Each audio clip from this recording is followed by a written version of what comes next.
shot and you still get the. Yeah. Okay. And then I'll like keep check because sometimes my phone will like shut off. So like every couple minutes, I'm just gonna go over there and like make sure it's still filming. Because I've lost like 20 minutes before like that. That's not fun. Oh. Okay, we just took the most important thing and it's not there anymore. So yeah. Oh man. Okay, ready? Yeah. Ready.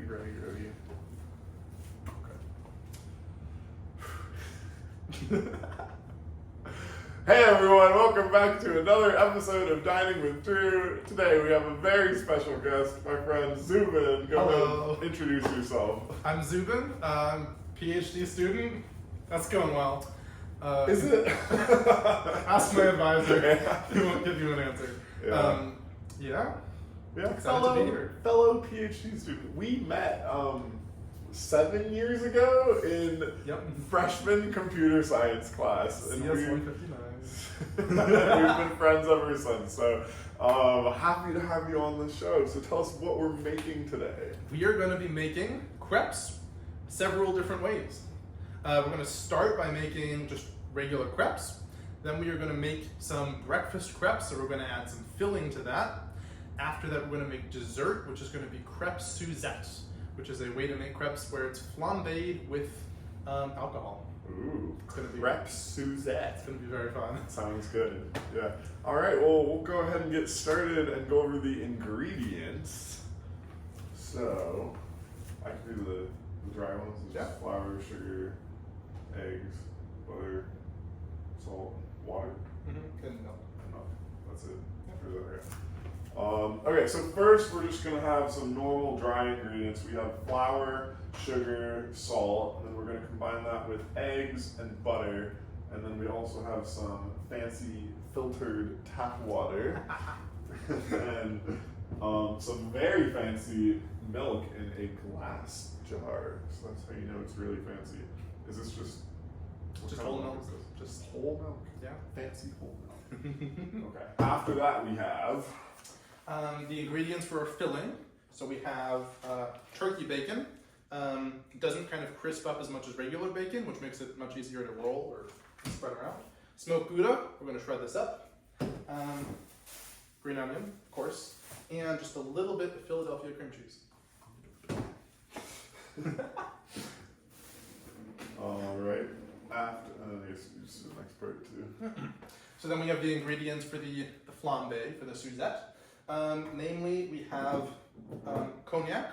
This is VSOP, so it's been aged at least 4 years, 4 to 10. Then orange liqueur. Typically, you'd use Grand Marnier, Grand something, Grand Mariner, as Americans say, Grand Mariner. You use that, which is already mixed with a little bit of cognac, but we're just going to use Cointreau for today, and also just some fresh orange juice. Delicious. And then the last part is the raspberry filling we're gonna make, or sauce. Drizzle. Drizzle, okay. And then the last part is for the raspberry drizzle, which is gonna be raspberries, shocker, I know, and cornstarch. All right, so let's go ahead and get started.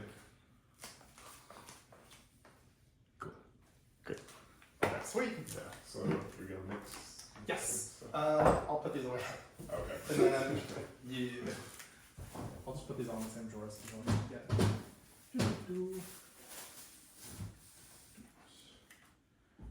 Excellent. What do you want? Yeah, of course. Put that there. Put the other one back. I just have the pattern memorized. So someone's like, what's your password? I'm like, you actually don't know. I think it's fine, you can tell me. I'm like, no, I don't know. It's the bottom left corner and then the bottom right corner. Okay, yeah, go ahead. Nice. So we're going to start just combining all the wet ingredients and dry ingredients separately. We're going to mix the wet ingredients up and start mixing them together. All right, let's get cracking. Get it? We're gonna like crack the eggs. Do a little close-up shot. Put those back there.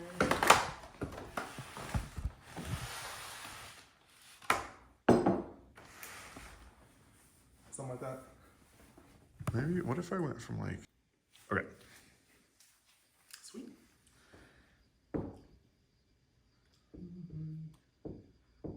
Nice. All right, we're gonna start cracking the eggs. 3 eggs for this recipe.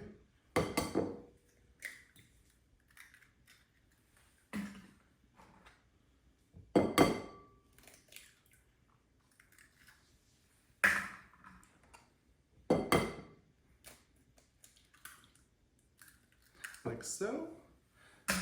And then we are going to add in the milk. So we have our whole milk right here, and we want 1.5 cups. Just going to grab a 1 cup and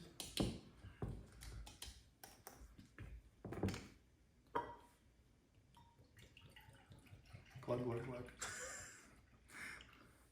That's the 1. And that's the half. Now that we've done that, grab a whisk, start whisking.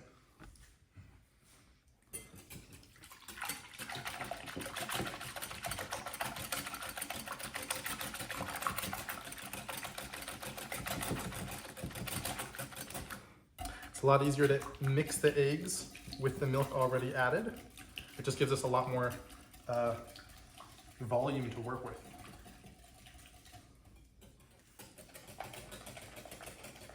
And then the remainder of the wet ingredients is going to be 1/2 cup of cold water.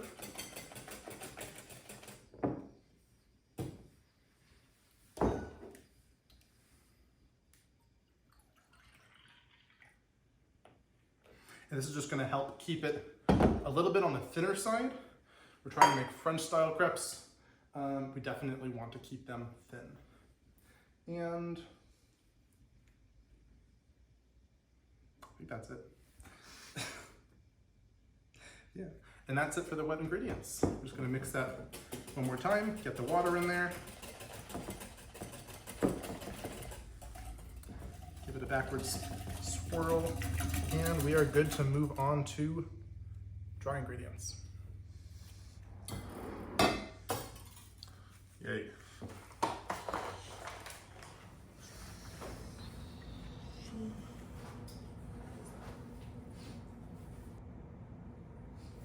All right, do you want to stand on this stove? Oh yeah.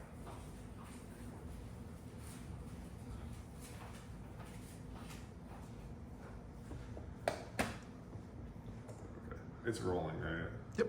Yeah. That's fun. Okay, so now we're gonna add the dry ingredients. So first, flour. We're going to add 1.5 cups of flour. So this is 3/4 of a cup. And then do you like knife it, or does it? Yeah, that's fine. Yeah. Okay. So we're just gonna estimate about 3/4 of a cup. I would take a knife and okay, whatever. 3/4, and then, and that's 1.5 cups of flour. And then we're going to add some sugar. We're going to do 1 teaspoon of sugar.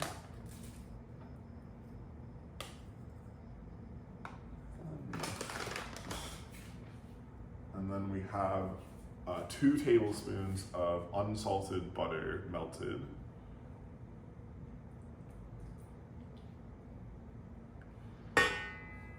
And last, we have 3/4 of a teaspoon. 3/4 of a teaspoon of salt, which is about that much. That much. Okay, now we're just gonna whisk all that together. Right? Okay. And then, do you wanna pan over? You can just tilt the tripod, or just pick it up, yeah. Okay. Now we're just gonna whisk all that together and form our nice little crepe dough. Or I guess not. We're just combining these dry ingredients with the butter, which is going to be very floury. There's a lot more flour. But yeah, there we go. Cool. Nice. Okay. Now are we going to mix everything together? Yep.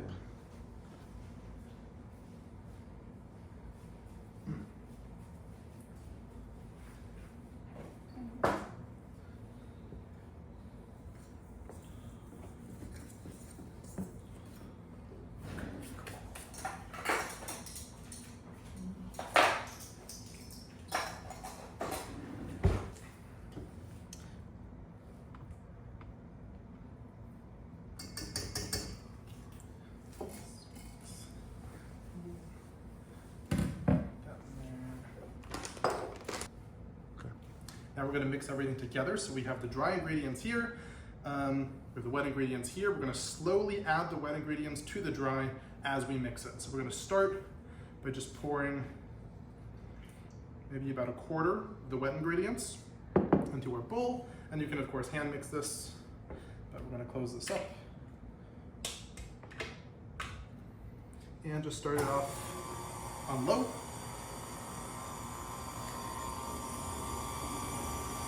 We want to keep the batter nice and thick here. So we're just going to add a little bit more. And turn it up just a little bit higher. Eventually we're going to get this really nice thin batter.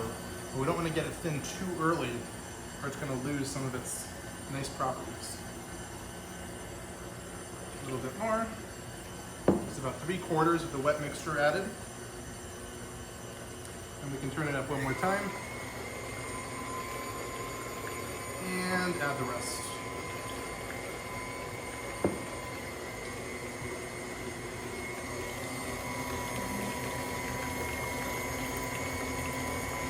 And I'm going to lower it slowly.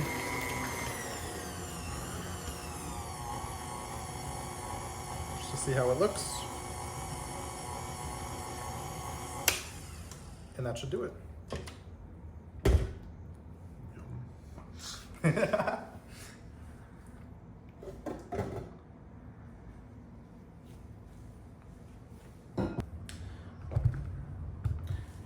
So now we're going to get our stove ready.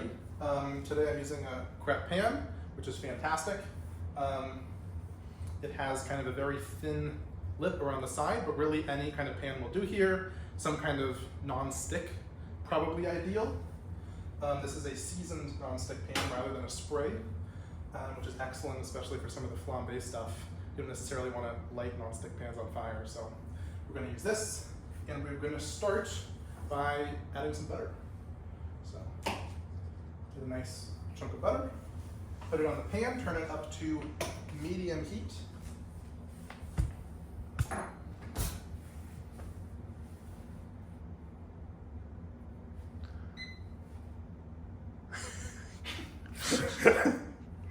We'll just wait for it to Do a melt. time lapse here, just like Watching the butter melt. Sure, that might be kind of cool. yeah, it won't take that long, honestly, because it's a very thin pan, right?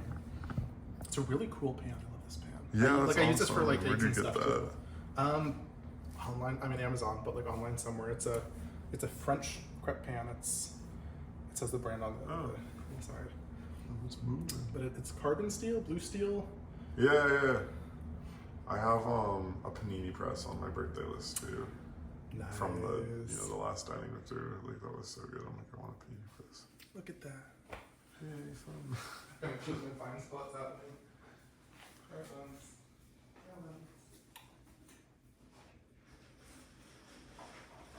How's your bird? Yeah. She's doing really good.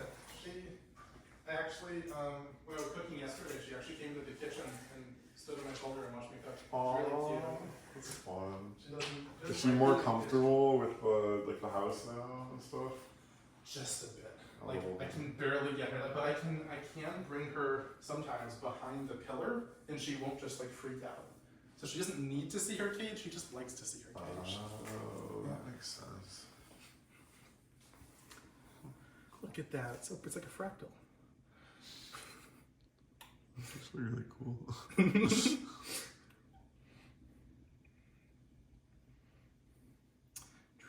Let me see what I have for like there.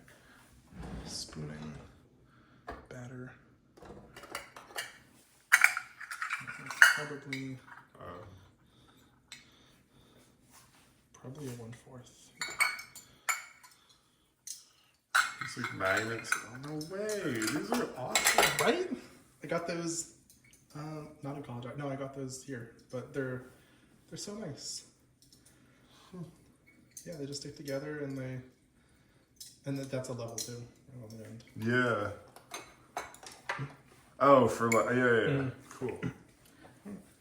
So now that we have a nice buttered pan, I'm going to start adding some crepe batter.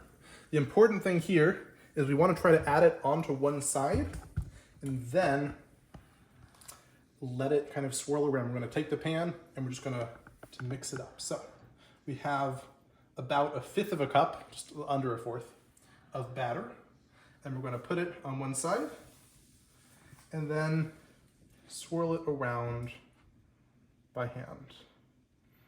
And this first one's going to be very buttery. I'm like, that's a lot of butter. Yeah, it takes a couple to get the butter off, and then we're going to get some very nice looking ones. So put that there. Put the butter back.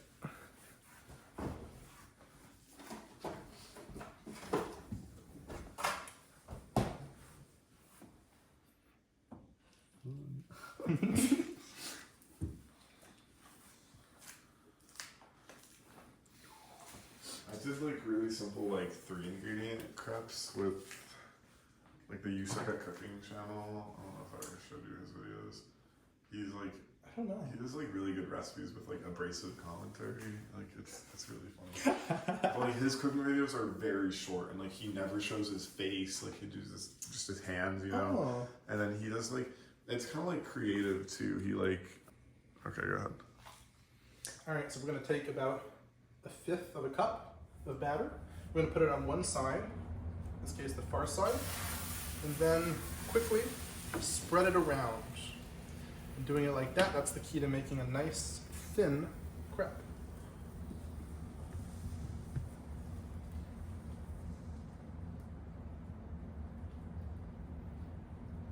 It's only going to take about 20-30 seconds. And then we can look to flip it.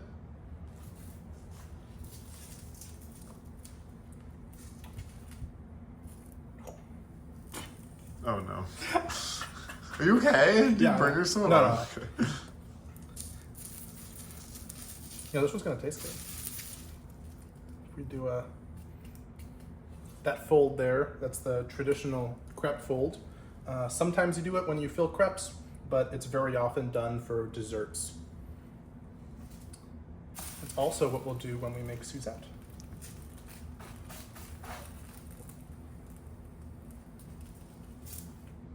Beautiful.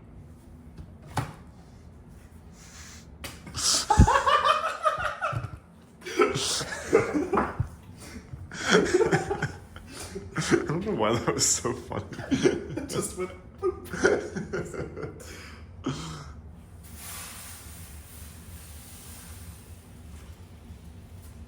I'm gonna leave it on in case you say something funny. True. Yeah, you can just use my voice and put it over the video bits, right? Just stock footage of crepes being made. Stop footage.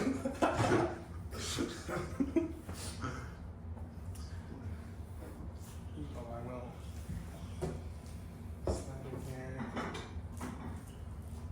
My favorite like dessert crepe is like bananas and Nutella.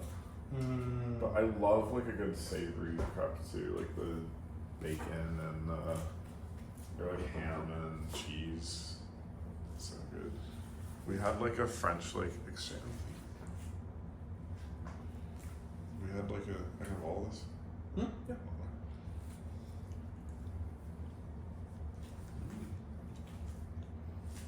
We had a French exchange student stay with us in California. I was in like middle school or something, and we made like crepes, you know. And I made like a peanut butter and jelly one. She she's like, oh, it's gonna be gross if you're not gonna like it. No, I'm like, it's actually really good. She's like, no, you're just saying that because you didn't want to be wrong. I'm like, no, it's actually good. Like, peanut butter and jelly, like, you can't go wrong with PB&J.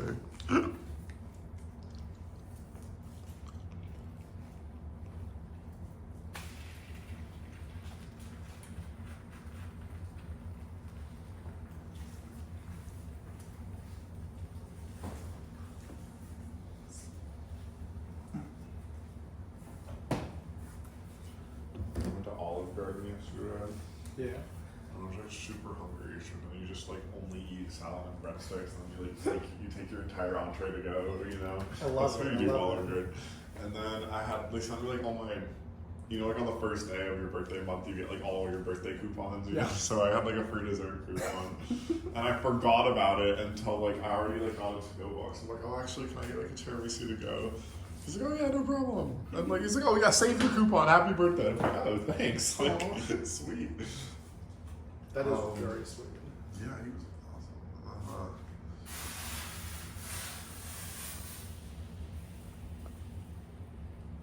And then I texted. Then I went for my like 6.5 hour run, and I texted Seth, who went with me.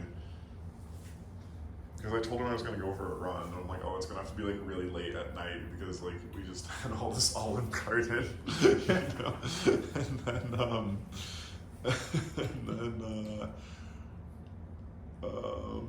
So I texted him like the Strava link, you know, it's like the map and like the. Oh yeah. Yeah. So I sent him like the Strava link, the map and the distance and stuff, and then I said fueled by breadsticks, and he's like, you went to like in all caps, you went to Olive Garden and ran 6 miles? I barely made it from my car to the elevator. Oh my god, I mean, those carbs just kept me going. It's like, I forgot, I usually post like after I post the edited dining mystery, I post like an uncut version. Oh yeah. So this is the stories with the crepes in the background. I'm all gonna be in that. So if you're watching the uncut version, welcome to Therapy with Zubin. Therapy with where we talk about our life problems in a fun and food-related manner. I would watch that. The second Dining with Drew spinoff. The first spinoff was geopolitical conversations with Drew. I love it. That one was funny. I'll put that link right here. Right here. Right here. I don't know where the right. Oh wait, no, it's the right side. It's actually right here.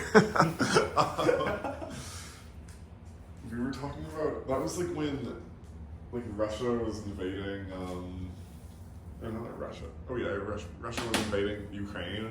Yeah. We were doing Dining with Drew, and then my roommate Jake walks in and he's like, there are people suffering in Ukraine and you're making dessert. And then we started talking about the Ukraine, and then Julia was like, you should do. Yeah, Julia and Addison, we were trying to figure out what to name it, and one of them said geopolitical conversations with Drew.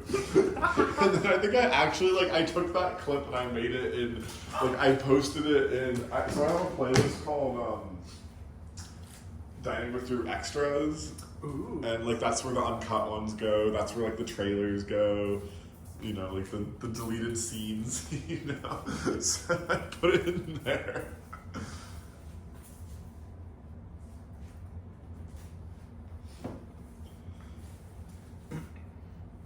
Ooh, you want to bring the camera over here? We can make a special little in-between crepe. Yeah. Behind the counter or right here? Ooh, just on one of the plates. Oh, cool. Let's put this in the bowl. Yeah. Perfect.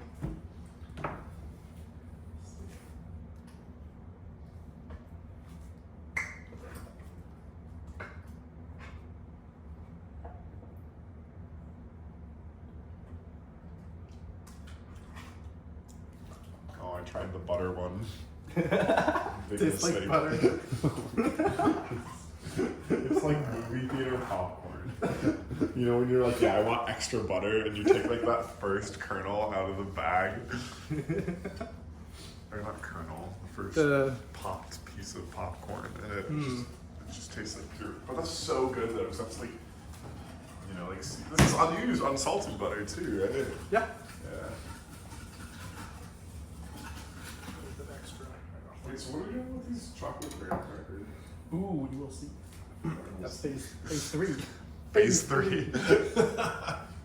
You know, I try to keep these under 10 minutes, Zubin. Hey, with some creative editing over here. Oh, sweet.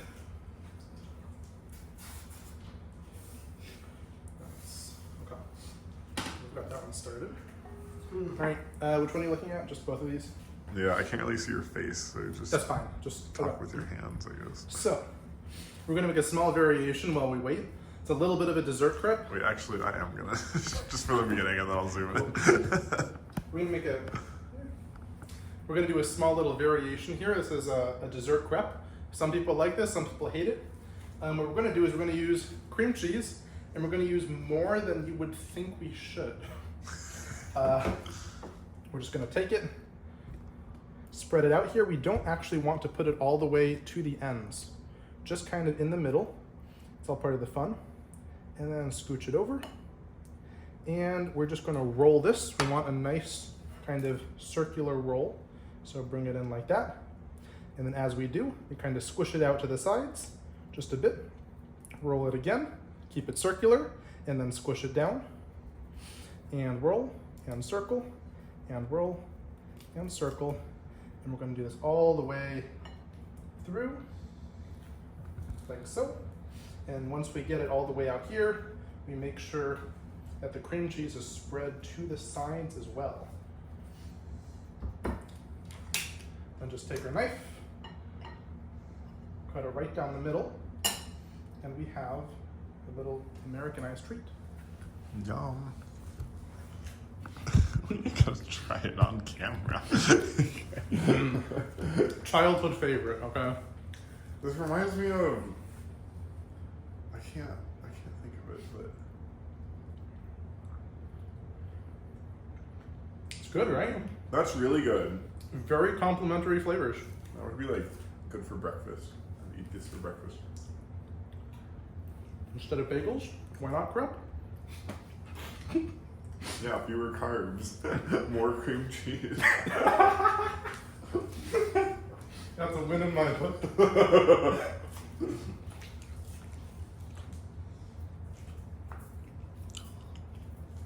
Yum, that was good. A little bit overdone, but that's good. Nice. Alright, we could start, or you could start the raspberry drizzle. Okay.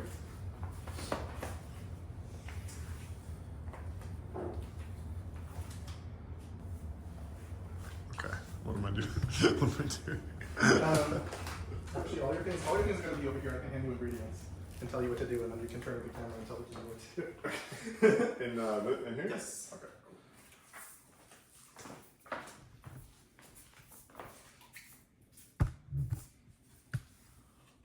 Maybe I'll do it like that. The other thing I would love to do is like if I had a second camera. Ooh. Yeah, and you just do 2 camera angles, and then it's like It's a great setup.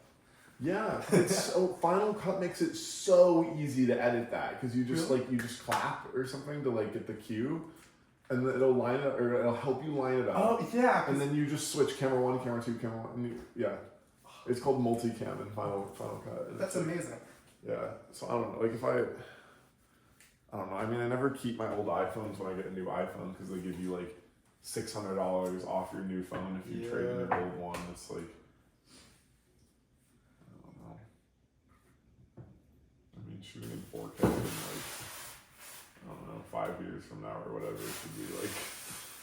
Like phones will be doing 8K by then, right? Like 10K, 12K, 24K. some phones do 8K already, and it's like that's crazy. Why would you ever need that on a cell On a phone? phone. Like, Look, stabilization is unironically getting better though. really? I can just hold my camera and like slightly move it and be like, wow, it's actually like But it like zooms in so much when you're on video mode is the thing. So, yeah. Okay. Sweet. Yeah. All right. The first thing is to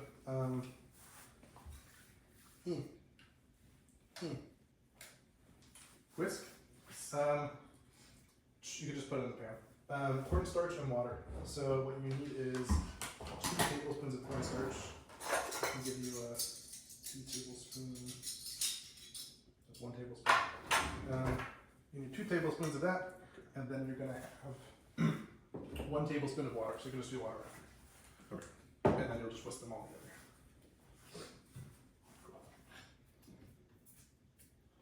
This is the raspberry drizzle. Raspberry drizzle. Yeah.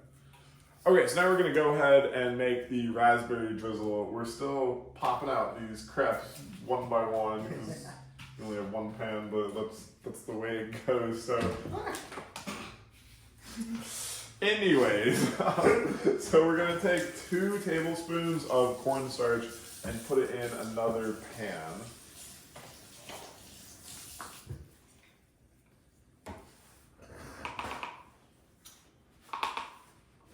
We'll get 1.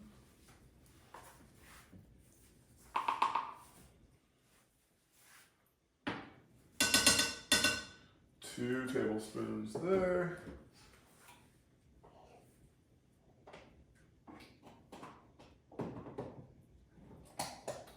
And then we're going to do 1 tablespoon of water in the same pan.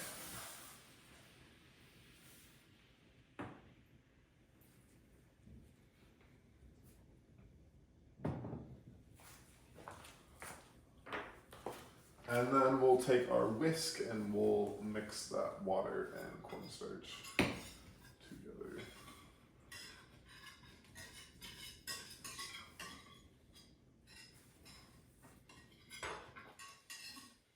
With the leftover flour grounds.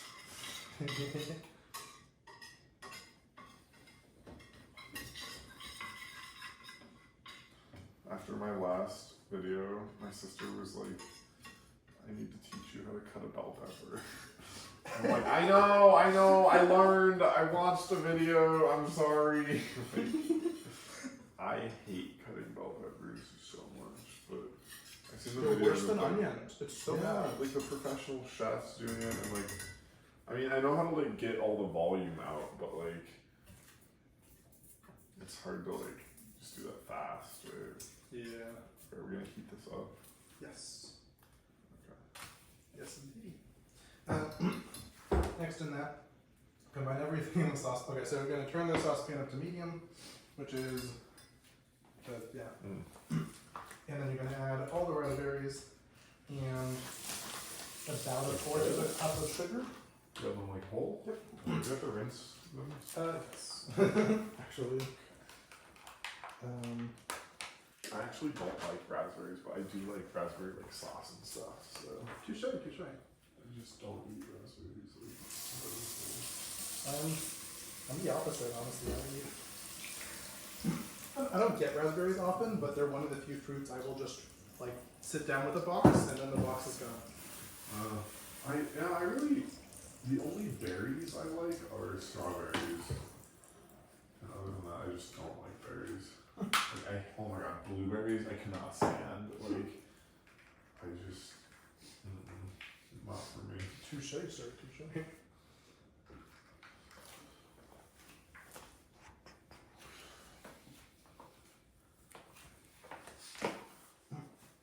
Okay, so we're gonna turn. Oops. Okay, so we're gonna turn this pan onto medium heat, and then we're going to add a box of raspberries, whole raspberries, to it.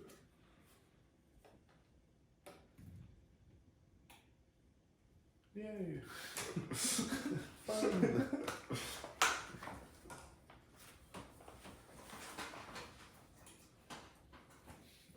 It's time to be real. Gotta pause. Let's see, for that, you're going to add 2 tablespoons of sugar. And, take that.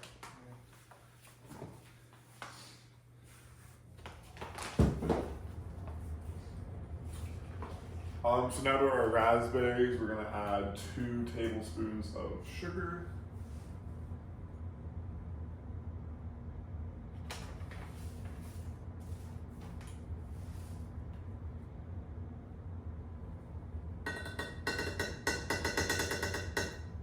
Okay.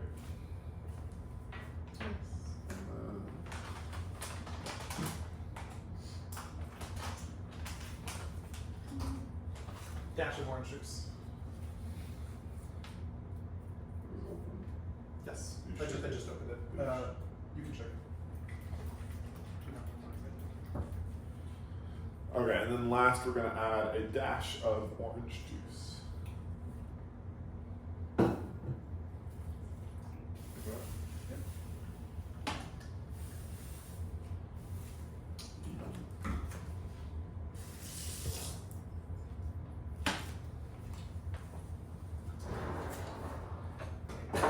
And now, basically stir it and crush the raspberries occasionally. So we have our pan of orange sugar raspberries, and we're just gonna stir it up a little bit and like crush the raspberries.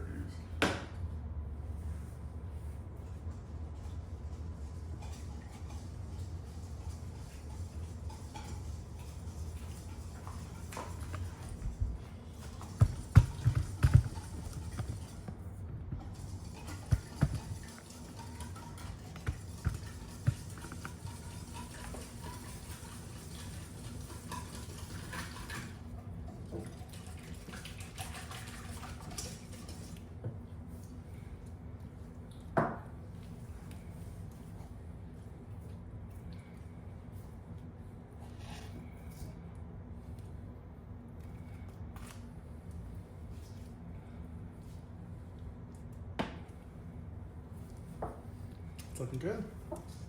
Very good.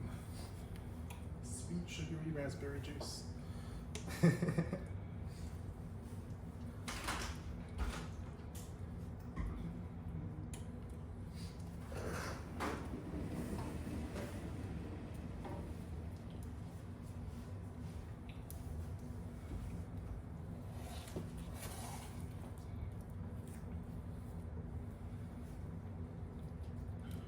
So I made like homemade meatballs and spaghetti in my Instant Pot last week. Nice. Very good. I'm trying to like use my Instant Pot more because during the summer it's like a lifesaver when you don't have to turn the oven. It is so nice. I haven't used my oven other than like serious baking in months. Yeah, I mean, like my sister taught me like she makes banana bread in her Instant Pot. I'm like, what the hell? You make banana bread in your Instant Pot? What? And she's like, yeah, I'll send you the recipe. And I'm like, okay. But I didn't realize she was like pressure cooking it. I thought she was like slow cook. yeah, because you can make like brownies in like a crock pot like that, you know, and like that's really good. Huh. Yeah, can I get another paper towel? Absolutely. Yeah, so I tried it and she's like, oh, I have like a special recipe that makes it like lighter for the pressure cooker. And I'm like, okay. And then I realized I was gonna make it, but I realized I was missing like a ton of ingredients. So then I'm like, okay, I'm just gonna make my regular banana bread recipe and put that in the pressure cooker. So I did that, and I told her, I'm like, oh, I'm just using my recipe. And she's like, okay, like I can tell you, like, just the oven one's gonna be better than the pressure cooker one because with the oven recipe, just because of like it's gonna be heavier. And I'm like, okay, yeah, like whatever. I only made like a little bit in the pressure cooker. It was really good. It was like the texture was completely different. It was more of like kind of like a cake, kinda, than like a denser like light. Oh my god, it's like dense and light. It doesn't really make any sense.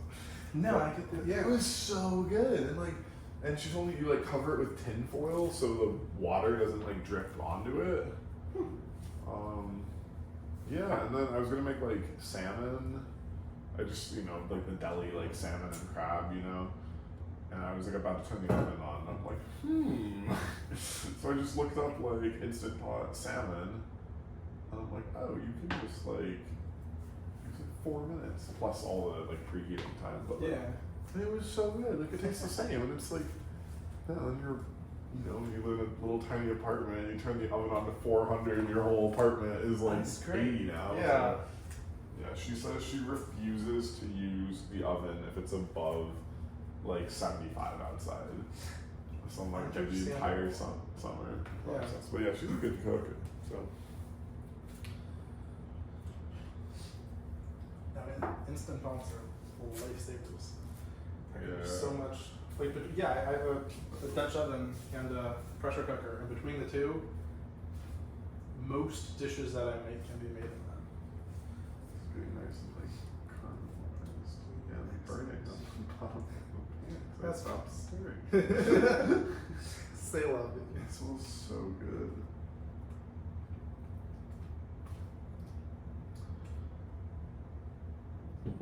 Is it like an electric Dutch oven? Yeah, it's a. That's cool. It just has like a stand and everything. Well, it has a Dutch oven, and then also it has a stand. So you can take it off and like it's just a Dutch oven, which is also nice because you can put it on the stand for something, and then like put it in the oven to stay warm or like whatever, or just to carry it places. But Do you think this is done? one more minute, and then yes. Okay. This looks like. Have you seen Stranger Things? Yes. Do you know like the sludge monster in like season 3?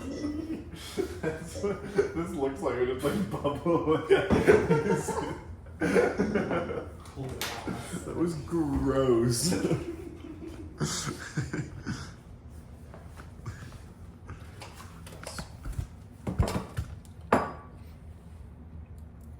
not bubbling anymore. No, it's bubbling a little bit. See, this is like a prime moment to like put the other audio over that video, No one will ever know. Except for the people that watch the uncut version. Talking to you. Who watches the uncut version, honestly? It's like, actually, well, okay, so YouTube, when YouTube counts views, if you view it for like 10 seconds, it counts as a view.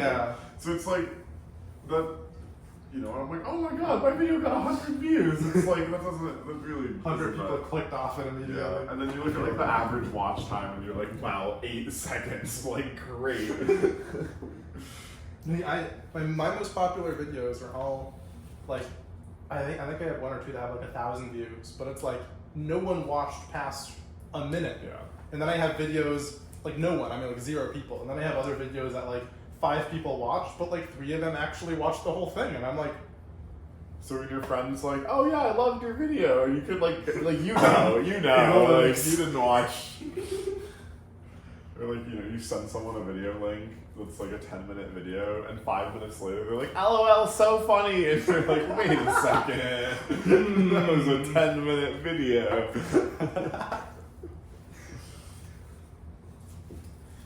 Let's see. Alright, that's done. So the next thing is that is going to go into here, and then just going to kind of mash it down with the silicon through the strainer. Oh. And this is it. That's why this is a big strainer, so some of the seeds are still going to get through, but it's going to be a much nicer consistency. Yeah. I will just be... Do you let it cool down first?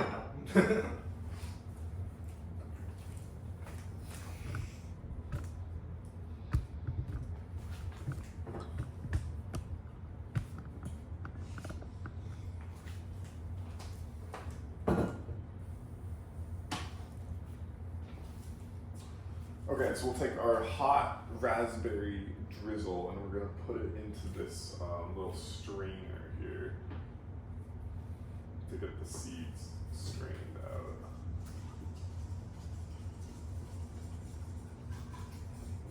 It smells like candy. It's like so good.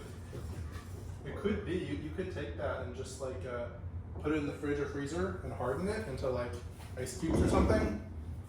Delicious. Yum. Sugary, but delicious.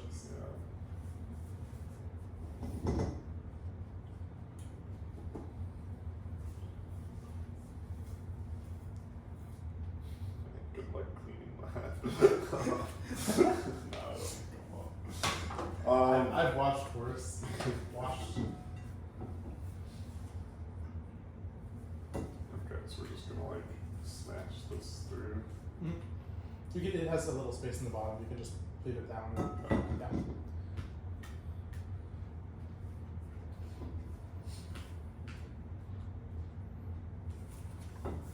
It'll take a while. Just give it as much force as you can muster.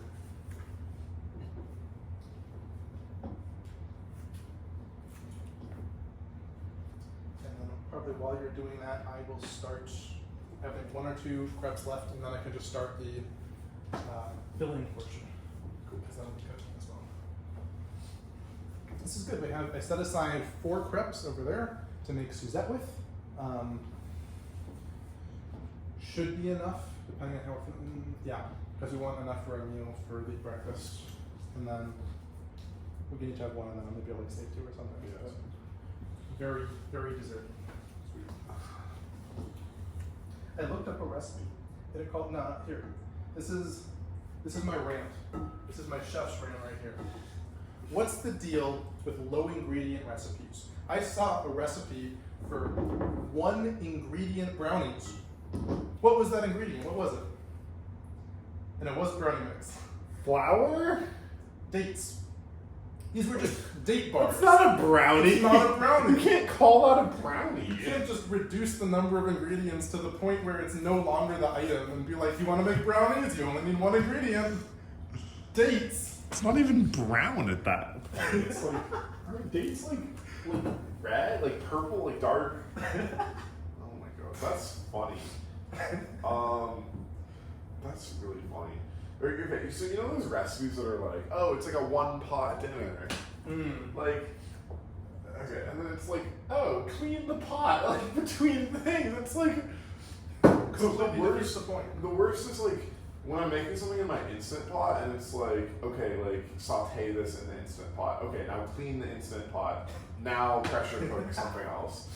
I just pull out a regular pot and pan and like saute the veggies in the pan and then pressure cook it because like it's so much easier than cleaning the Instant Pot. Like the Instant Pot is hard to clean. I usually just put it in my dishwasher, but unless it's like rice or something. Well, honestly, with rice, it's good to put in the dishwasher. Yeah. Rice is like easier to clean, but like other stuff, like no, you've got to put that in the dishwasher. Like. Yeah, so like it's like a 1-pot dinner, and it's like wipe out the pot. It's like, oh my god, you lied to me.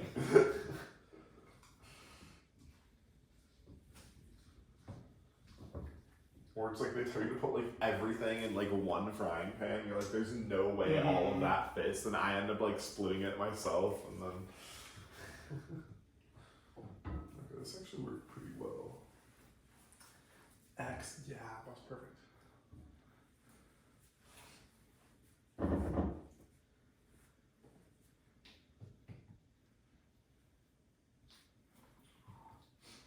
The last are going to be a little bit floury.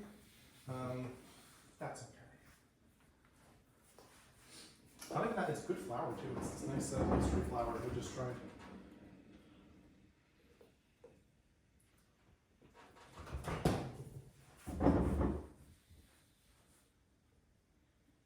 Ooh, all right. So for the filling, do you want to be on cheese duty or do you want to be on bacon duty? With cheese. Excellent. You just want to try the good cheese. That's my see. As a chef, I really do think it's important to know what all your ingredients taste like. Right? Like if I get a smoked Gouda, I need to know how that's going to taste to other smoked Goudas or to regular Gouda. And so I generally don't eat like all my ingredients, but I will try a little bit of everything as I'm putting it all together. That way I'm like, this particular cheese, maybe a little bit more. Yeah, that's good. I mean, I think like the sign of like a good chef is like you stop measuring things. Yeah. Like, and then so that's one sign. And another sign is like you can taste something and be like, oh, that needs this spice, or that needs like this random other ingredient I happen to have in the fridge. Is that good? True. No, that's my one. Yeah, that's perfect. That's one of my few actual skills is taking like a soup or a broth or a stock and just being like, you know what will work here? This. A little bit of this. You know what else needs this? So it's all about balancing. We're going to talk about balancing later. It's going to be exciting. I've gotten pretty good at doing that with just like, you know, like your everyday spices, like paprika, like Yeah. I add crushed red pepper to like everything, just a little bit, because like that just tiny bit of spice makes your spaghetti like that much better. Absolutely, yes. So I add that to everything. Also like dried parsley flakes, like that tastes like nothing when you add just a little bit, but it gives you like some green color. So it's like, I love that, yeah. Beautiful, okay. For cheese, we'll get that.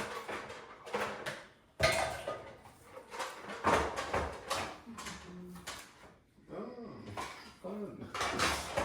Always little toys. My sister recommends things to me, I recommend things to her. Between the two of us, we have 2 complete kitchens, which is how it should be, because we don't live together. She's the one in like the quartet, right? Yeah.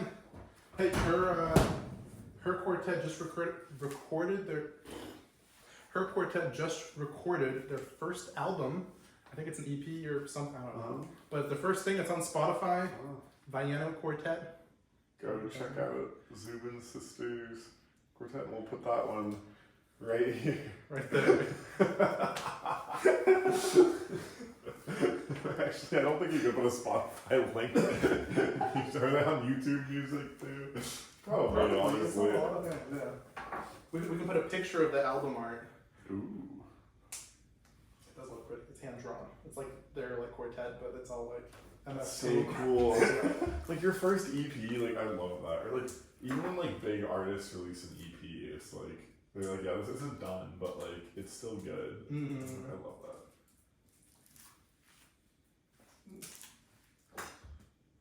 What AJR does, they release like he just like opens up like his music app on his computer like while live streaming. He's like, oh, this is the song we wrote like 5 years ago and never released. Here's like a 20-second clip of it, and it's like this song that's like an absolute banger. That's fantastic. Oh my god, like they need it. So it's called Student Loans by AJR. Like it is so good, and they only released like a 20-second clip during like an Instagram live stream, and it is so good. Like such a good song, and like everyone on like the AJR Reddit is like, oh, they need to release this song, or like, oh, when are you gonna release the Student Loans? Like, yeah. I gotta listen. I love AJR. I gotta listen to that. They announced the date for the new album. It's like next month or November or something. It's called the Minute Man, the something man. It starts with an M. Something like that. Yeah. That's exciting. Alright. I should know this. The Maybe Man? Something like that. This is gonna be a good uncut take because we're gonna be just great. chatting the whole time. Like, this is the video you should have on like in your background. Cheese. Smoked Gouda. Excellent, not for every recipe, but particularly ones with eggs.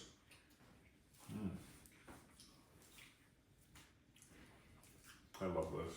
It has a little bit of dark flavor. Still pretty sweet. Not as sweet as like a mozzarella or something like that, but it's not like Parmesan, like a very good breakfast cheese.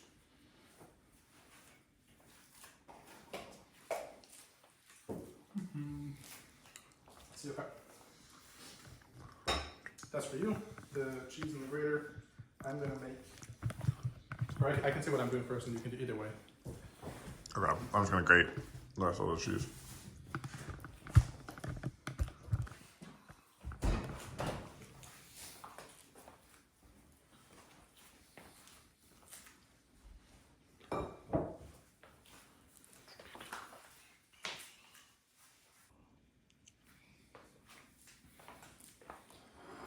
Okay, so we're gonna take the rest of this smoked Gouda and like a medium grater? I don't know. And we're gonna grate some cheese to it.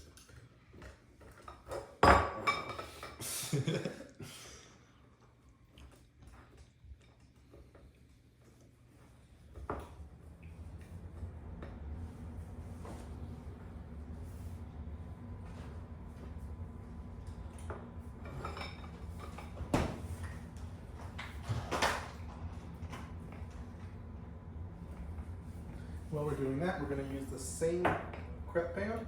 We're going to make some sunny side down eggs. Wait, hang on. I was going to start juggling, but Cheese hands. Okay, hit that again. we're also going to make some sunny side down eggs using our pan. They're like sunny side up eggs, except we mess them up a whole lot. So, I'm just going to start 2 eggs in the pan, like so. Scoop out the shell, like a pro.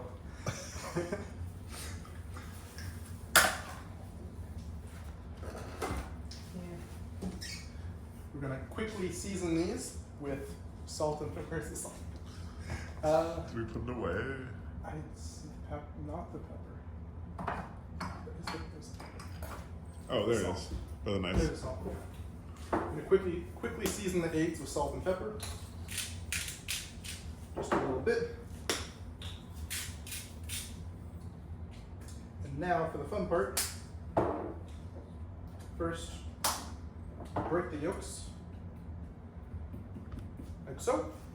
And then we're going to take one side and just, almost like we're whisking, we kind of have an in and out motion. And we're just going to do this all the way around.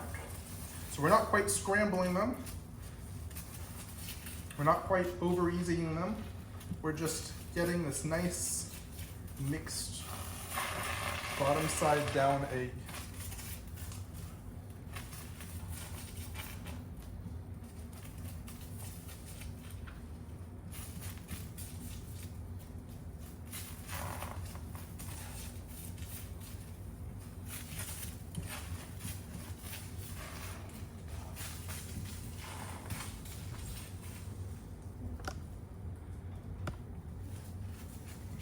Nice.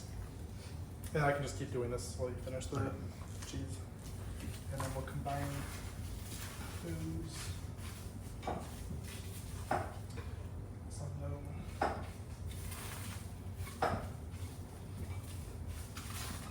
This is how my dad actually used to make days. I've never heard of that. It's very fun. So how's it different from scrambled? You Like basically cook want to less- keep the less parts evenly? still pretty separate. It's a Oh. non-homogenized but combined version, yeah. Yeah, I always, when I was a kid, I liked sunny side up, and much like you're eating like raw egg yolk when you do that. So then when I got a little older, I'm like, it's probably, I don't know why I used to like that. Are you saying that big egg has got to you? Yeah, it's fine. Well, I liked like breaking the yolk, like, and then you eat it with like toast or something. Mhm. But, like you can do that with like an over medium or over easy egg. True. That's not, so it's like, yeah. Big egg.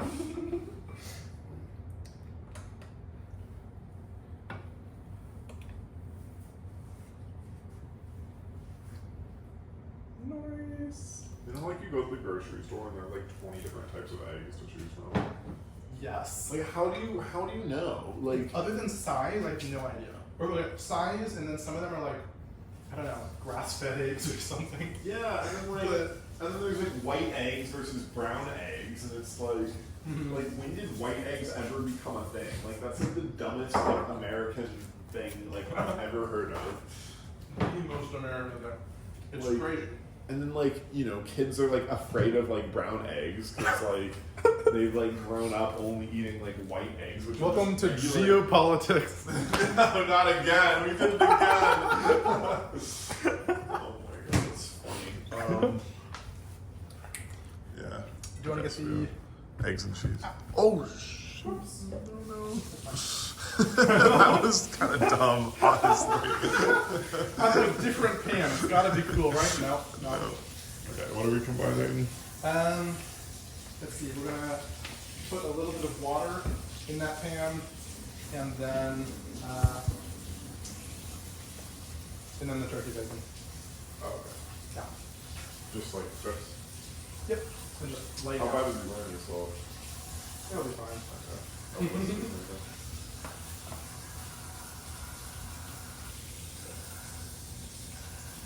Okay, so we're gonna take a little bit of water. Okay, so we're gonna take a little bit of water and put it in this frying pan here.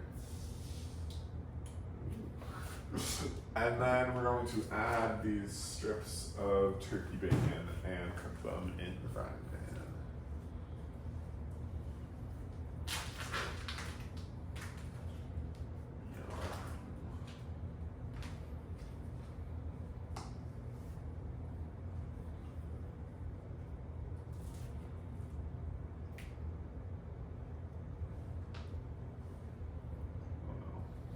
You think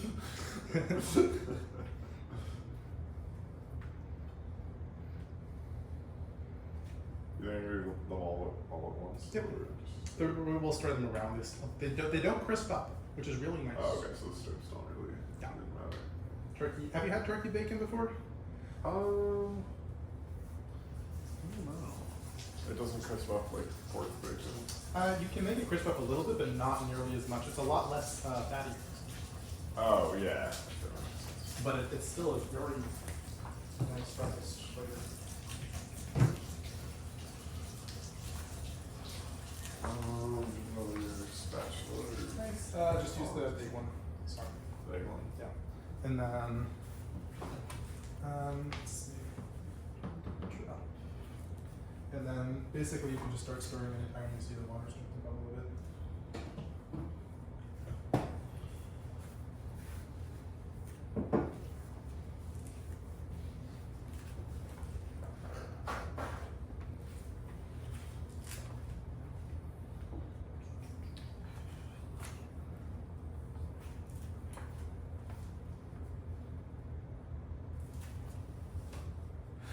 Wait, so in the back one, high is on the right? Yep. Wait. Right? It makes no Oh, sense. there's an inner ring and an outer ring on the big one. Yes, but still, it makes no sense on this that low goes to high, that's counterclockwise, or low goes to high, and here low goes to high, which is like the right side, I guess, but the left side is a similar size. That's I have the weirdest range. takes a little bit to get used to. Was this in the house when you? Yeah. Okay. And I would like to replace it one of these days if I see something go on sale for $1,000. I saw this one too. If it's in good condition. My kitchen's pretty good, except my microwave is missing like one LED, so it messes up like 9 looks like. That's not it. Yeah, like 9 looks like 4 or something. Oh, there's 2 numbers that like when you're missing Interesting, yeah. the one LED, it like messes up, but like it's I like think 9 would look like 4. it's not a big deal, especially it's just like yours, so it has the clock there and it has another clock there, so it's like it's not a big deal. Gotcha. It's like literally not worth like bugging my maintenance guy over like, can you fix this? Like this is probably a whole new microwave, honestly, like for the one LED. It's not like a battery thing. It's like It's so crazy. but I did find out that my door, so my bathroom has 2 doors. One of them goes into my bedroom, and that one, like, regardless if it's locked or not, like, you can just pull on it and it opens. And I don't think it's always been like that, but like, I noticed because like that door was closed, and when you like whip open the other door, like the air pressure like will open the door. That's fine. And then like it's like. It's rare that like I'm in my bedroom and someone else is using my bathroom. Like, but I had a guest stay with me, this weekend, and it happened. And I was just like, I was sitting on my bed or something, and then he thought that like I opened the door at the same time that he opened the other door. And I'm like, okay, I need to just. So I will put in a maintenance request for that. I don't know. Maybe. I hope it's a small fix. I'm gonna cheat a little bit and add just a little bit of maple syrup. Ooh, yum! This is the very good stuff, but we don't really want too much of a maple flavor. We're just kind of caramelizing it onto the bacon.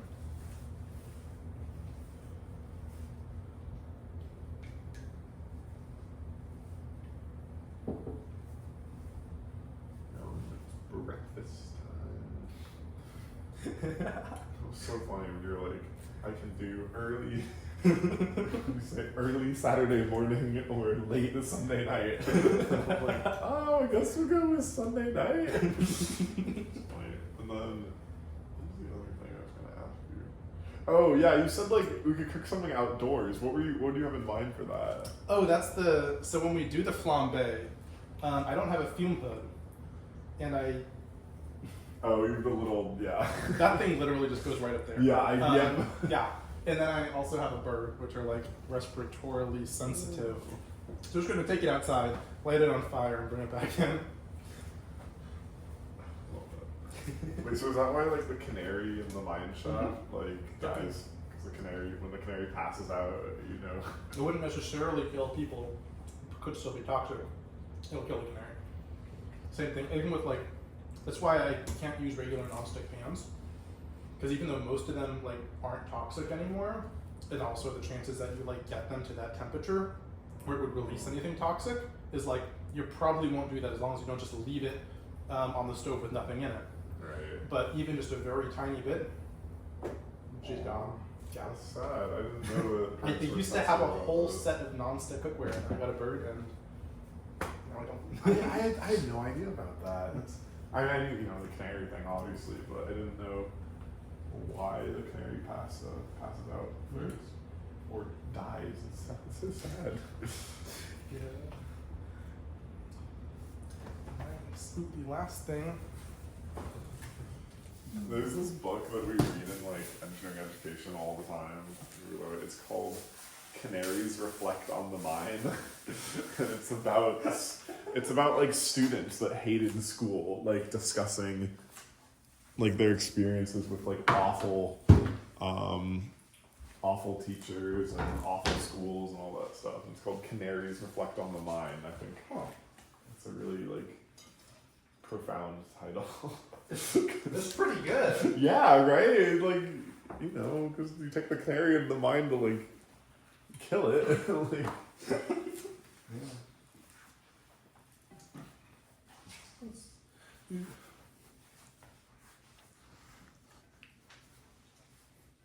Do you want me to pan it over to the green onions? yeah, you're for it.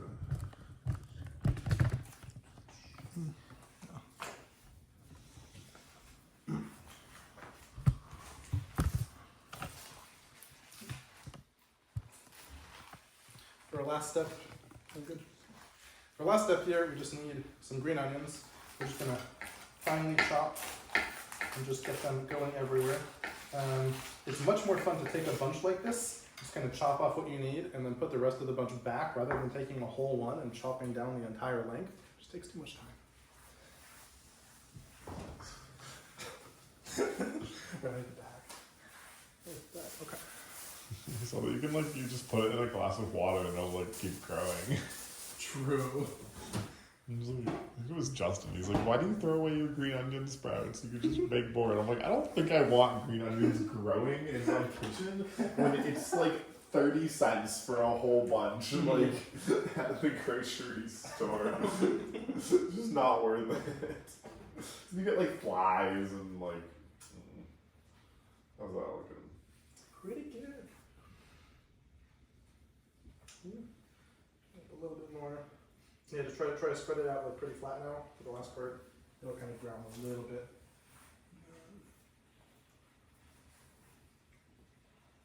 Those are done.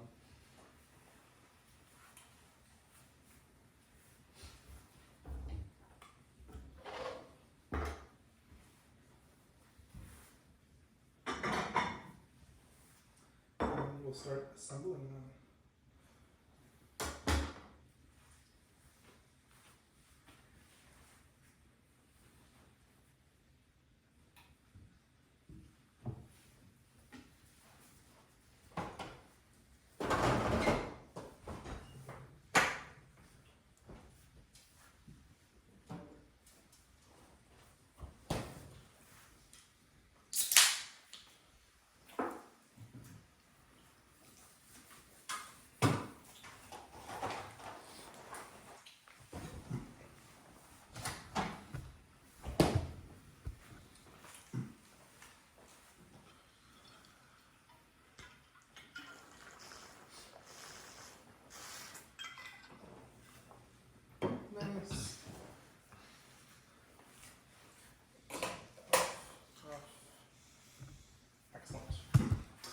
you want just like a close up, like Yeah. for assembly? Oh, you're gonna. Mm. Still good. And just tell me when you're rolling. Yeah, go for it. We're going to start assembling. So, lay down a crepe. Take some of our cream cheese. This time we do want to spread it very thin. Easiest way to do this is kind of scrape at the top, so when it gets onto your knife, it's not in a big clump. And then we only need to spread it on one side. So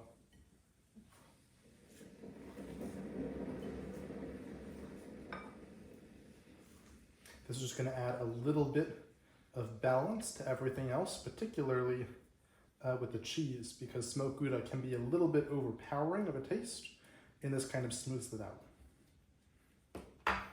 Once we've done that, take our smoked Gouda, just sprinkle it all along there.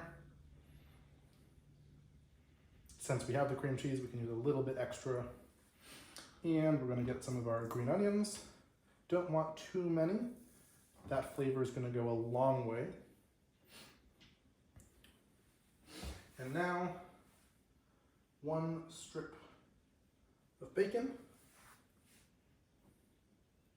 like so, down the side, and we can just take off the end there. And last but not least, our eggs,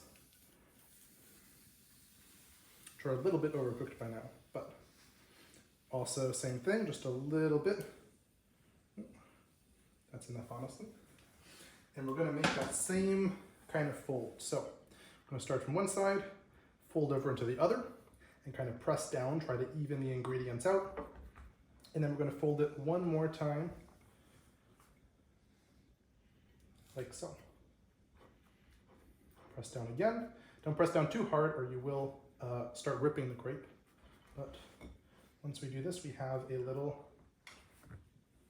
breakfast crepe. Stuffed. Yum.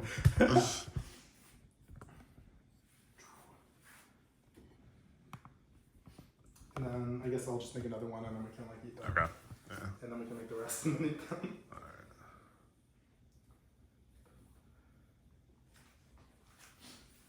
Oh, or do you want to make one? That's okay. Cool.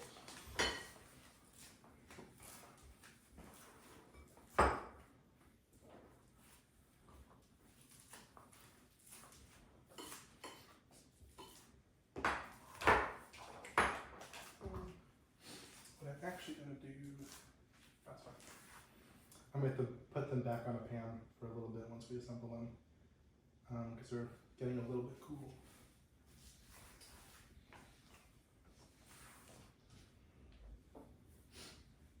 Ooh, try some of the Yum.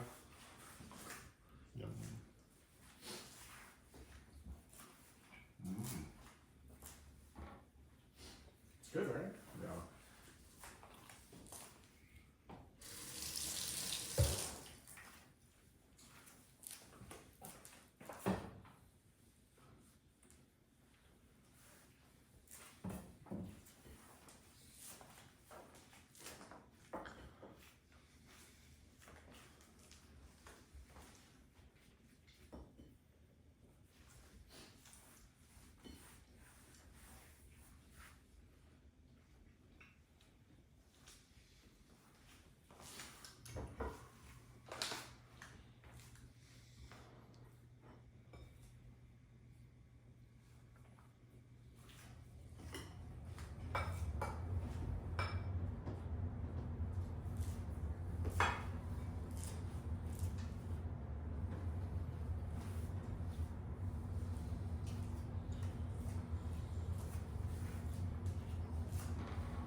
been playing like video games or stuff recently? Some. No I've been playing some really interesting indie games. Yeah. Have you heard of Satisfactory?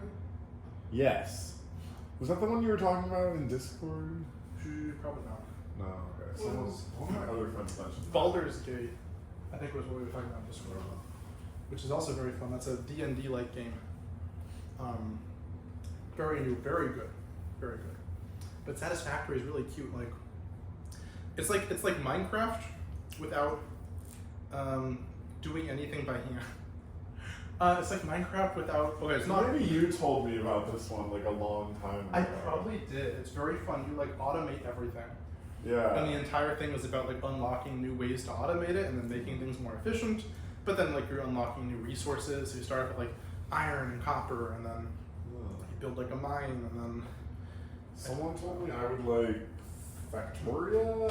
Factoria, yeah. It's a very similar game, but it's I was just talking about industrial engineering, and they're like, "Oh, you would love this game." I'm like, "Oh, cool." Those are the quintessential industrial engineering games. Factory assembly and like. Yeah, it's funny. Yeah, I uninstalled Overwatch. Did I tell you that? No, I did too though. So I tried. Oh, you said I did too. Yeah.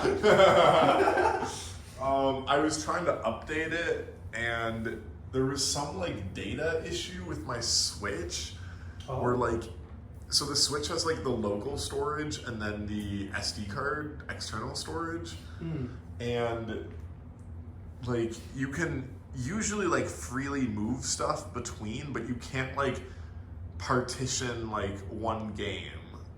Like you can't have like half of Overwatch on local and half of Overwatch on the SD card. So Overwatch was on the local storage, and it was like, oh, make more storage. I'm like, okay, so I made like a ton of storage available on the SD card, and then it's like, no, make more local storage. And I'm like, okay, but it wouldn't let me move anything off of my local storage. Oh. So I don't know what's there, because like you can see like the game data that's saved there. Like it tells you where everything is saved, but there was like a bunch of stuff that like I don't. So it wouldn't let me move Overwatch to the SD card, and it wouldn't let me move anything else to the SD card and keep Overwatch local. So then eventually I had to hit cancel, and it had already offloaded the old version and downloaded the new version, and I couldn't install the new version. It had already offloaded the old version. So then I'm like, you know what? I just didn't install anything, so I just deleted it. That is totally valid. And I'm like, yeah, I mean, whatever. Like, I wanted to try Flashpoint. I wanted to try the new Hero. Like, and I'm just like, whatever. I really don't care. But honestly, I haven't even touched my Switch in weeks. Like, I play maybe, I don't know, 2 or 3 times a month, sometimes less. Actually, I mean, I'm in Legend League and Clash of Clans right now. I gotta do my ranked battles every day. You have to do 8 every day. Oh my god. You don't have to, but you can attack 8 people, and then 8 people can attack you. So like some days 8 people attack you. Other days like 3 people attack you. Like today only 2 people attacked me and I did all 8. So I got a ton of points today. And then tomorrow is going to be really hard because I'm like in the positives. So it's going to give me harder opponents tomorrow, and probably all 8 of them are going to play. But like if you skip one day, you're down, and like you can like buy like a shield for like 1 day, 2 days, or 1 week, and then you're just like you just get to take a break. But like, yeah, I don't know. It's only feasible like on the weekends, honestly. Like during the semester, I just don't have the time to. Because that's, so each attack takes like, I don't know, 5 minutes. And you can do 2 attacks in a row and then wait like, I don't know, 90 minutes and then before you get 2 more attacks, or half for 1 attack. Okay. So if you do 2 attacks in a row, that's like 10 minutes, 4 times a day. That's like, you have to log on 4 times throughout the day. It's like, I don't know. Yeah, so it's a lot. So like during the weekends is like I can't. So a couple in the morning, a couple in the afternoon, and then like and then I'm like watching TV, getting ready for bed, and then every 45 minutes I do one, and then there's my 8, right? But See, okay, I used to play a game called Hades Star, also a mobile game. Similar thing where like things take time to do and they upgrade over time. Yeah. Spaceship though. That would be fun. And it was really interesting because you'd have like these like 5-minute battles to like harvest artifacts. And then you can only have like one artifact researching it once and it'll take 2 hours. So you could harvest like 4 and that's like 8 hours that you don't have to play the game. But of course if you keep playing the game you can like sell them for like a little bit. So you could keep playing it forever. But these like 5-minute battles were like cool. You have these spaceships, you customize them and everything. But the really cool part was if you join like a clan and you fight other clans, you have all your spaceships fighting their spaceships over a 48-hour period. And so they actually make all like travels and all like everything takes forever. And so you're like, okay, I'm doing this one crazy maneuver where I'm gonna start going this direction in like 3 hours and 47 minutes and 12 seconds. I want to like do this cool thing and like change direction and go So you over have to here. like set a timer for 3 hours and 42 minutes. Depending on your strategy. So some people would be like, okay, we're just gonna go forward and then do fighting and kind of like check in when we can. And other people are like hunter killer class starships are like, okay, we need to be like watching what's happening all the time, looking for surprises and making these. But it was interesting having it be like these random intervals. It's not like you're like waiting 8 hours because the game makes you. It's like I'm deciding to do a strategy Can where anybody do it, or Yeah. just like anybody on your team can? Oh, okay. Mhm. Oh no, only for yourself though. We each have a ship that we're controlling. So it's like, so sometimes people are like, I want to do this strategy, but I'm not going to get up at 4 a.m. So like we have to do another strategy. And that's just, it's fun like interacting with So people like like that. Clash gets to the point where like each upgrade takes 18 days. Oh. 18 days, but you can have 6 things going at once. So like every 3 days you can start another upgrade, and it's like. I don't know. So I've learned the game is actually more fun like when you play less. Because like if I play once every 3 days, it's like sweet, another upgrade available. But when I play all day, then it's like I have all this money and nothing to spend it on. Okay. That's for us the good side out there. Do you want the plate? We get another plate. Yeah. I'll get the bowl. Nice. All right, let's try our breakfast cup. Wait. Cheers. Cheers.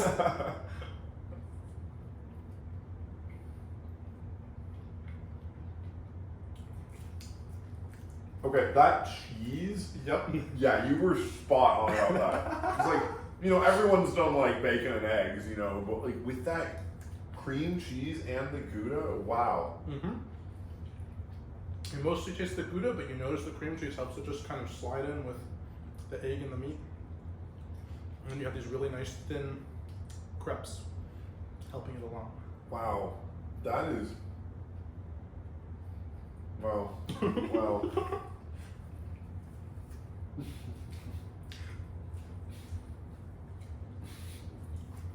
I got it all over my face. That's how good it is. High praise, high praise.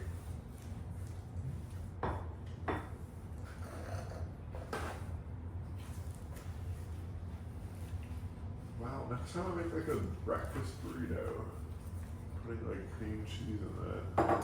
It's so good. Wow. And when I make crepes, typically, I'll make like 40 and I'll just put them in the fridge, right? Because they do last pretty well. Because they're supposed to be a little bit like moist. They're not supposed to be too dry. And so I can do that. I can do the same with the bacon. Do the same with the shredded cheese, and then I can just like make these 3 or 4 days in a row, like really quick, just the assembly. Wow, that's cool.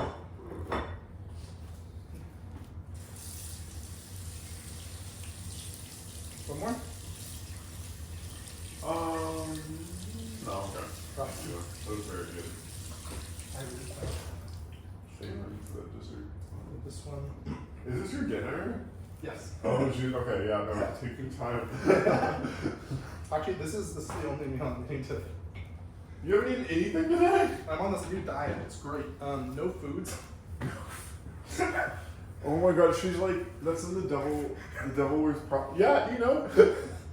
I'm on this new diet, so I don't eat anything. And then when I feel like I'm about to faint, I have a cube of cheese. Yes! Yeah. I'm glad you know that. Oh my god, that's so funny. I'm one stomach flew away from my goal. Oh my god, I can find those clips. It's so funny. She's like, you look so thin. And she's like, thank you, I'm on this new diet, so I don't eat anything. Yeah, you're joking though, right? You just didn't eat anything today? Oh my god. Yeah, I had like a little bit of dinner before I came here, but just like a little bit. I bought like, you know, a little bag of like Baby Bell cheese, and like that's like the perfect snack. You just need like a little something. Okay. Now, I'm gonna get you a glass of water.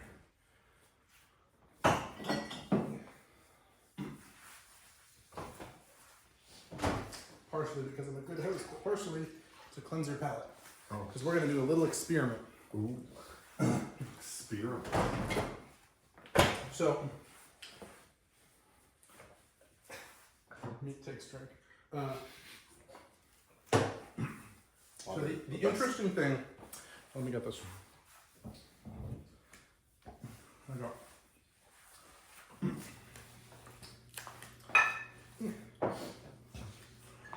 Yeah.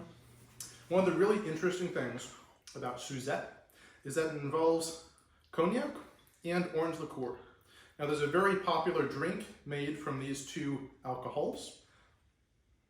Thinking about it, it's a sidecar. Oh! Yep, it's made with these two and orange juice. Not orange juice, lemon juice. Something like this, but ideally, hopefully freshly squeezed. What we're making is very different from that. The main reason why is because this makes for a very bitter, very sour drink. And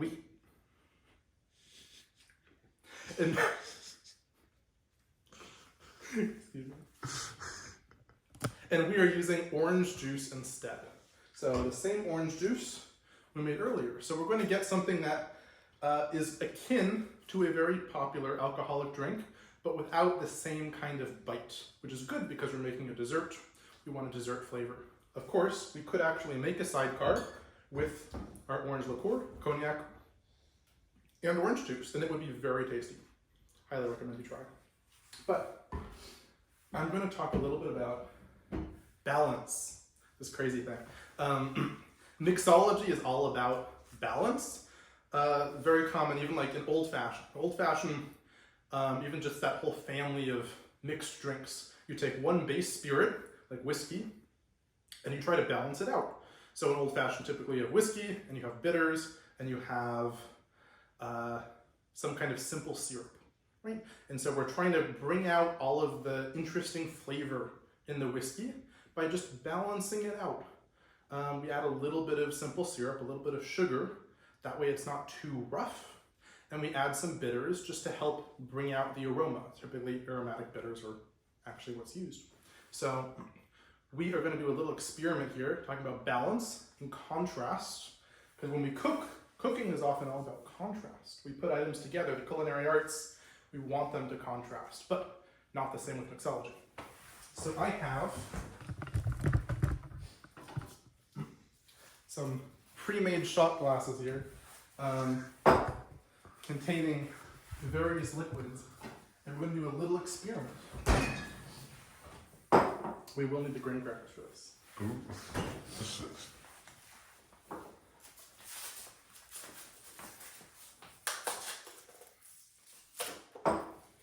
I only have the Meyer brand. I usually buy the honey made, I think. Oh yeah. Yeah. Because they make chocolate ones. Alright. Are you terribly adverse to drinking decaf coffee? No. Okay. Good. That's what I'm making you do. If you said like regular coffee, I'd be like, ah! I don't think so. I plan these things ahead of I've time. been actually going to bed like pretty early. It's good. Nice. Like I get like really tired around midnight and I just crawl into bed. I'm like, who is this? See, I've been doing that because I've been getting up at like 6 o'clock. Because I have to do that to work out. I have class at 8:30 and I have another class that interrupts my normal like workout schedule. Yeah. 1, 2, 3, 4. Nice. Okay.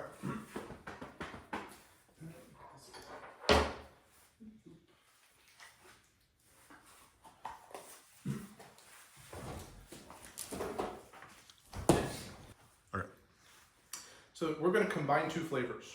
Flavors we're combining are chocolate and coffee. Specifically, we have a nice decaf cold brew for the coffee, and for the chocolate, we have two different things. We have graham crackers and then hot chocolate. So, Andrew, I have here pre-made hot chocolate just with cold brew added. Right? This is a flavor called mocha. You might have heard of it. The thing about mocha is it combines these two flavors in a homogeneous way. And so when you drink this, you probably won't taste a lot of the bitterness, right?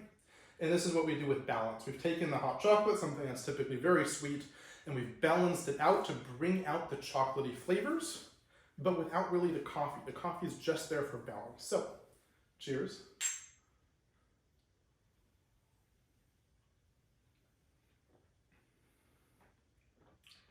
Delicious. Delicious, right? And we have this nice extra kind of layer on the chocolate. Now, I'm gonna cleanse our palate.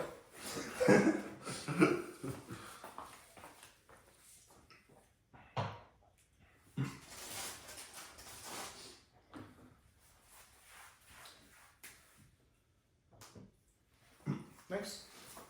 And now, we're gonna do what we do in the culinary arts, which is contrast. So we're going to take a bite of graham cracker, and then this is just decaf cold brew. So a bite of this, drink this, and we're going to taste both flavors at the same time. We're going to have all the bitterness of the coffee. Still the exact same two ingredients put together, but with contrast instead of balance. You know in Ratatouille when he does like the cheese and the gravy? I love that scene. That's me. All right. Alright. Cheers. Cheers.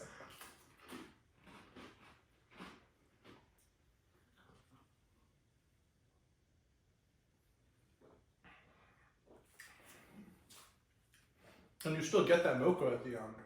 But you can taste the coffee, you can taste the bitter, and you can taste the chocolate. Two separate flavors together. Interesting. And that's what we're going to do with our Suzette. We're taking this really light, buttery flavor from the crepes. We're going to take orange liqueur and cognac, put it together, and we're trying to achieve balance. We're looking at this from the alcoholic perspective, from the mixology perspective.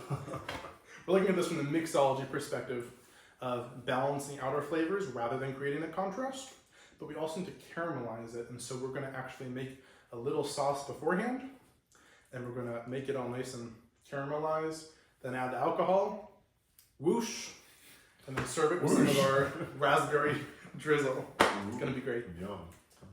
All right.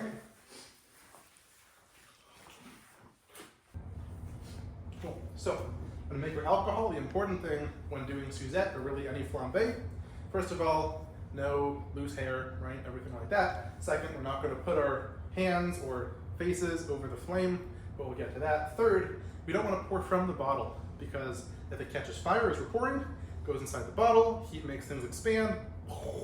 We have flaming alcohol all over the kitchen. Nobody needs that. So, not only do we not want to waste all our alcohol, we don't want to die. So we're going to take Priorities here. Priorities. So we're going to take a nice open, this is designed for alcoholic drinks, and we're just going to pour our Cointreau and our brandy. It's about 2 to 1 Cointreau to brandy if you're using this combination, but a little bit more brandy, not a bad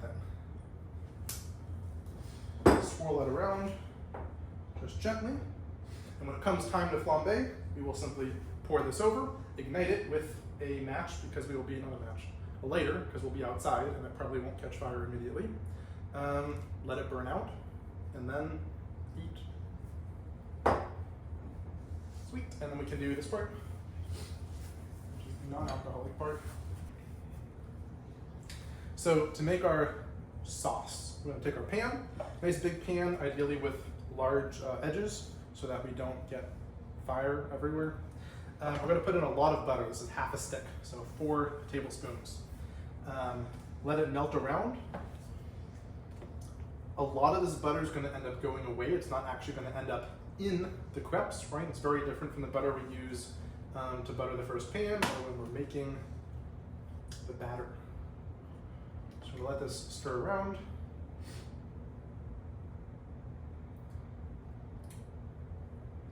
This will take a bit, so you can cut this out if you want.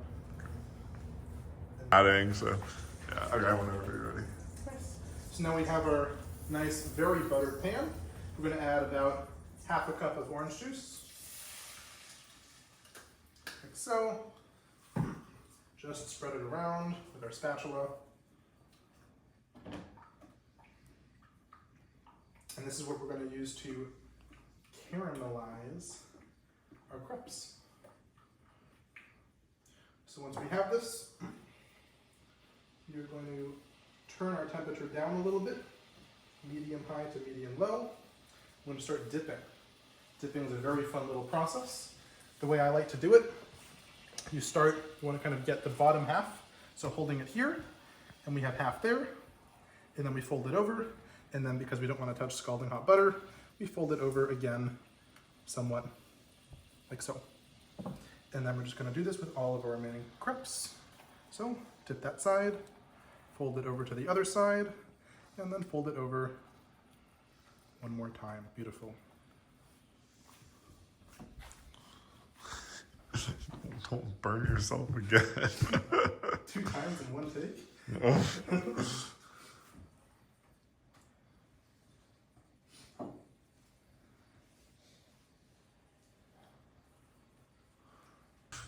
That doesn't work as a fire extinguisher in the laundry room. In the laundry room, okay. Oh, yeah, no, I'm not worried. Yeah, okay, wait. Let me just double check. This is something we're only doing once. Okay. Especially on that side too. And yeah, just stand away from it when you light it, but okay. Yeah. Does it roll? Yeah, yeah. Sweet. So we don't have to do this too quick because it shouldn't catch on fire based on the pan's heat, but Shouldn't? shouldn't. We're gonna pour the alcohol in, tilt it away from both of us, and then Ooh. flambe. La May. Just gonna mix the fire around a little bit, make sure it gets equally, and it'll put itself out. Wow. So pretty, right? Look at that. It's like, yeah, just blue, beautiful flame. That's so cool. Searing those flavors in, finishing that caramelization. Oh, that smells so good. I love that. Ideally, you want it mostly blue. Whenever you see the orange, that's the actual crepe catching fire, so you don't want too much of that. Yeah. So you can see it's already almost out.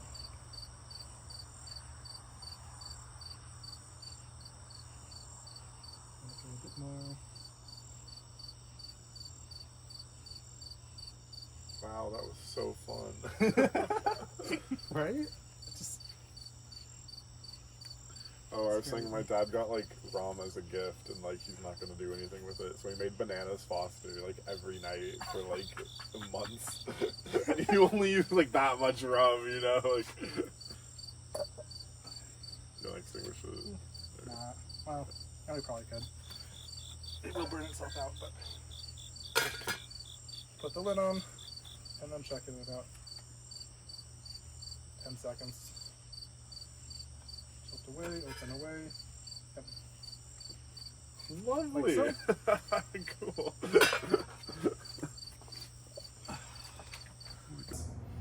You will be a tiny bit alcoholic because not all the alcohol burned, but look. Oh, because we put it out, yeah, okay. Just so you're. Yeah. Yeah. Oh, yeah, yeah, no. Tiny bit. Okay. Sweet. So, yeah, you can just spread some of the raspberry drizzle / paste. Raspberry paste. It's still going to be a great proportion of flavor. just smear it on. Exactly. Just, yeah. Yum. Oh, no. There we go.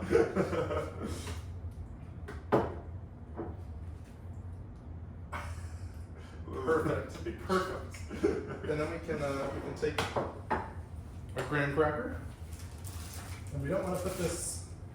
We don't want to put it on top because we do want to taste kind of the crepe by itself, and then with the raspberry, and then we can add in just a little bit of chocolate. So we'll tuck it in behind the first crepe, like so. Just a little presentation, and we have Crêpes Suzette. Wow. Okay, this is the thumbnail. Let's get a good one. Perfect. Perfect. Oh, that is amazing. That looks so good. Look at this. It's like you from a restaurant. It's beautiful. I'm so excited. Thank you.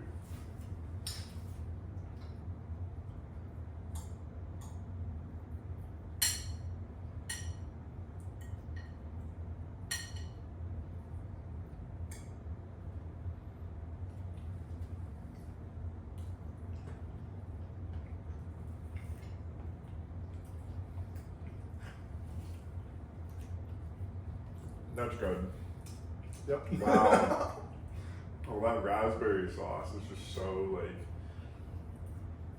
I mean, fresh. Use fresh raspberry as well. Mm. Wow, I taste the orange. Oh, that's really good. And then what do you do with the graham cracker?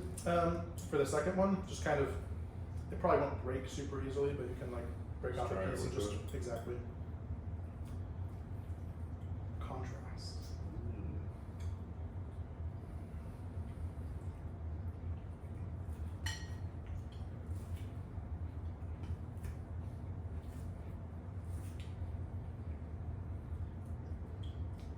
Wow.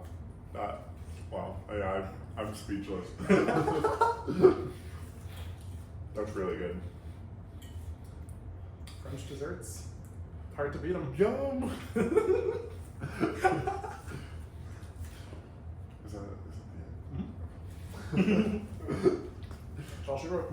That's all she wrote. Alright, well that's all we got for you. Thank you so much for watching, and thank you Zubin for this lovely recipe. It was a Absolutely. great time, and we will see you next time. Bye. Bye. Wow. That's so okay, I taste the alcohol. So I'm gonna stop because I need to drive, but that's so good.